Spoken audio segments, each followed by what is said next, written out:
Thank you, Mr Deputy Speaker.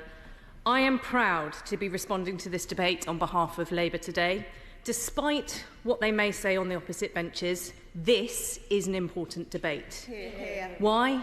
Because it reflects discussions being had around every kitchen table by parents with hushed voices behind closed doors so not to worry their children. It is the sinking feeling that people are getting every time another bill comes through their letterbox. As we have heard throughout this debate, this is especially so with mortgages. Under the Tories, we have seen next to no growth for the last 12 years, and the economic picture is about to get worse. Over the next 2 years, the IMF predicts that the UK will see just a third of the growth of Canada and Japan and less than half of France and the US. The most recent GDP figures show the UK's economy shrank by 0.2%. Mr Deputy Speaker, we are literally teetering on the edge of what is predicted by some as one of the longest and deepest recessions in history. And as my friend from Bradford West quite rightly says, this was a problem made at number 10. This is not a problem made solely by Russia's war with Ukraine. If it was, surely every country would be enduring next to no levels of growth that we have had to experience. I, of course, will give way. I'm grateful to my honourable friend, but she's pointed out that this is a problem that's created in number 10. After we've taken into account the reversal of the unfunded tax cuts that the mini-budget put in place, on Thursday the Chancellor will be dealing with a £30 billion gap that is left from that budget. Taxpayers will have to pay for that in months to come. So on top of those people who are going to be paying higher mortgages, people are going to be paying higher taxes because they frittered away £30 billion in a matter of weeks. I thank my honourable friend for his intervention, and unfortunately he is absolutely right. And as my friend from the Rhondda says, even an 11-year-old knows it. They know that the Tories broke the money. And while our European neighbours are working with mortgage rates of around 2.2%, a 2-year fixed-rate mortgage in the UK is currently 6.3%. So what makes the UK so different to other countries? To the extent that our mortgage rates are over double that of France, Germany, Sweden, Norway, the list goes on. What they don't have to contend with, though, but unfortunately we do, is a Tory government weighing down our country with over a decade of stagnation and failure, and a shockingly ill-judged mini-budget and the distraction of scandal after scandal. I'll give way. I thank my honourable friend for giving way. And as we heard on the evidence sessions with the Treasury Select Committee when we looked at the issue of mortgages in detail, one of the things they highlighted is the impact this will actually have on the buy-to-let sector. With fewer people being able to take on rented properties, that means that rents are going to become more expensive. So does my honourable friend agree with me that not only has this budget managed to harm people who own properties, but it's also having a detrimental effect on the income levels of those people who are renting as well? Absolutely. My honourable friend is absolutely right. And what is shocking is that we have heard time and time again warm words for ministers at the dispatch box, but absolutely no action, no meaningful action for renters in this country. And Labour have called on the government to bring forward urgent legislation to end Section 21 eviction notices, that people across the country, thousands of people across the country, are being evicted from their homes through no fault of their own. They could act, they choose not to. And ministers cannot hide behind the spectre of Putin forever. At some stage, they have to. They have to surely own their own mistakes. Because who has to pay for this failure? Is it the people who caused it? Not the people who crashed the economy? This warped world we live in now means that the former Conservative Prime Minister and Conservative Chancellors are actually being rewarded for crashing the economy. It's beggars' belief. Absolutely. I thank the Honourable Man for giving way. Would she also agree with me that not only have they trashed the economy, but what adds insult to injury is the fact that they recognise a mistake made But what they're trying to do is spin a new narrative to try and fool the British public that this is something not made in their office in number 10, but actually it's made because of other factors across the world. Absolutely. My honourable friend makes a really powerful point there. Yes, everybody makes mistakes, but this mistake is a £30 billion mistake that the British people are going to have to pay for because they refuse to take responsibility for their actions. It goes against every sense of decency and fairness that we have in this country. I'd love for the Treasury Minister to tell me how they can justify rewarding the former Prime Minister and the former Chancellor with a golden goodbye, paid for with taxpayers' money. Not theirs, taxpayers' money. I'll give way to anyone who can give me a justification for that. Anyone who believes they shouldn't give that money back, I'll give way to if they're going to give me a reason. Because we know and we have heard that former ministers can actually give back their severance pay. We have seen that happen. We've seen former ministers donate it to charity, and yet we hear nothing from the former Prime Minister and the former Chancellor who crashed this economy. My other friend's making a very important point. Given the fact that the former Chancellor and the former Prime Minister crashed our economy, it's absolutely insulting to so many families who will be struggling to pay their mortgages that they will not give back their severance pay. My honourable friend's absolutely right. And what is also shocking is that they couldn't turn up today to say sorry, to apologise and to face up and take responsibility for the damage that they have done. There are millions of people in this country who do the right thing, work their fingers to the bone. They are the ones paying for this government's repeated mistakes. People like the heartbreaking case with the nurse that the honourable member for Birmingham Erdington spoke of. This couple in Peterborough that told us, "My husband and I are both teachers. We work full-time, and I have a joint income of nearly £80,000. We have a deposit sitting and waiting of 35k. I have only ever rented for the past 18 years. We couldn't afford to buy at the start of our careers.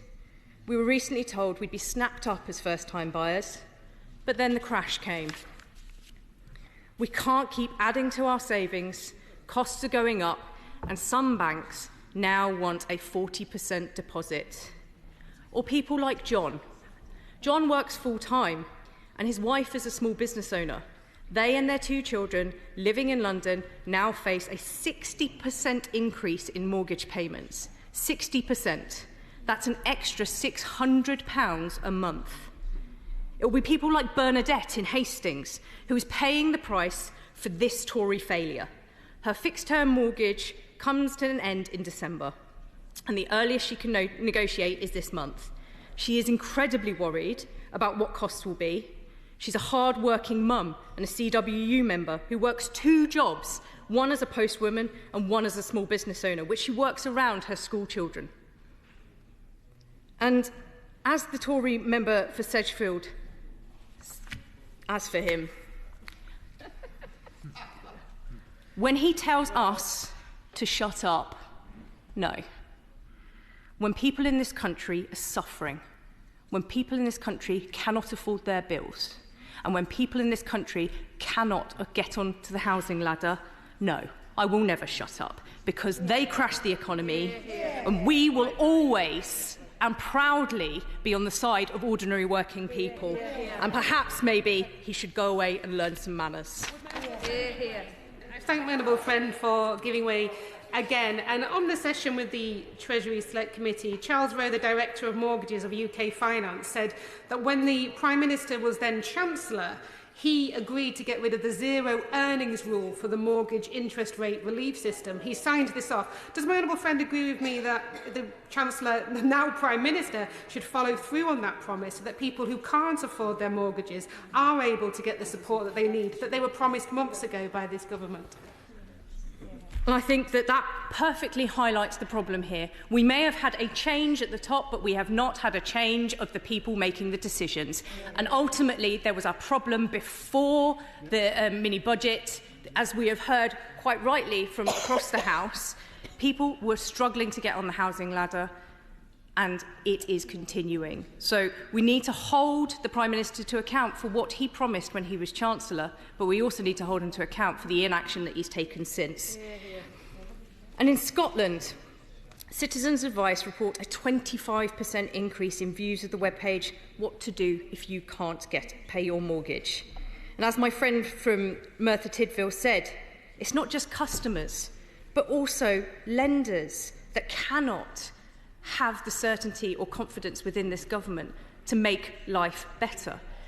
As the Shadow Minister said, quite rightly, why isn't it that government ministers are meeting with lenders in the same way that Labour frontbenchers are? And if you think that's bad, Madam Deputy Speaker, across all advice web pages relating to mortgage problems, there has been a 277% increase in page views between this year and last. People are desperate. As my right honourable friend from Dulwich in West Norwood said, this is not scaremongering. People are terrified. They're terrified because there's no leadership, and they're terrified because of their failure. First-time buyers have yet again been the most affected, with home ownership down 26% compared to last year. This is not progress. And I'm glad that the member for South Cambridgeshire is back, because I would like to update his points, which were either given to him by a researcher or his whips, but they were clearly wrong. Because peak ownership of homes, peak home ownership rate was actually 70.9%. And guess when that was? 2003, under a Labour government. And as my friend from Ellesmere Port and Neston said, people should have the right to security and to peace of mind in their homes. People would have that under a Labour government again. Yeah, go on then.